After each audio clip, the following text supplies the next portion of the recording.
今日係6月12日，耶穌聖心節。今日嘅聖言金句係聖馬竇福音第11章28節。凡勞苦和負重擔的，你們都到我跟前來，我要使你們安息。靈火運動為大家帶嚟嘅默想主題係天主是愛。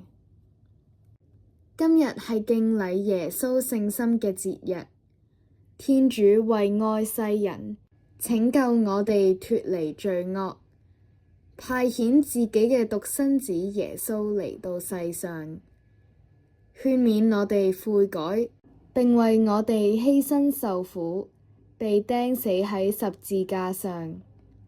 聖心亦都被士兵嘅長矛刺穿，流出血同埋水。今日三篇聖經嘅經文，正係向我哋重申天主係愛。若我哋學習耶穌，跟隨耶穌，佢嘅愛就存留喺我哋心裏面。並且我哋要學習彼此相愛，先至能夠俾天主嘅愛繼續流傳。多年前喺葡萄牙朝聖嘅時候，帶咗返屋企一個耶穌聖心像，耶穌嘅雙手同埋腳都有被釘嘅標記。耶穌一隻手指住聖心，另一隻手向外敞開。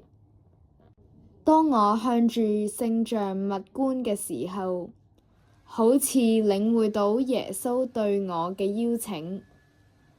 佢好似邀請我去親近佢，學習佢對世人，最起碼係家人、朋友同埋主內弟兄姊妹等要有愛。佢亦都好似邀請我哋到佢跟前，從而獲得喜樂同埋平安。正如福音中耶穌話：凡勞苦和負重擔的，你們都到我跟前來，我要使你們安息。呢個係我最鍾意嘅聖經金句之一。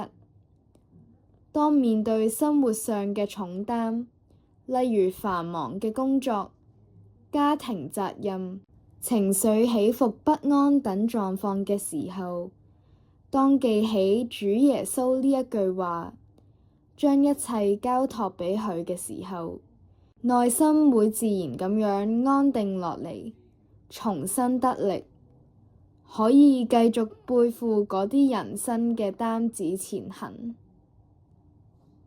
今日嘅祈禱係：仁慈嘅天父，感謝你先愛咗我哋，並派遣你嘅聖子主耶穌嚟拯救我哋。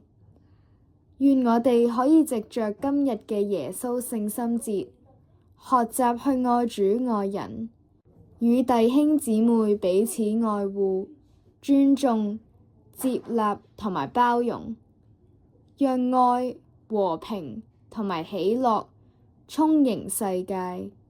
阿們。願主祝福大家。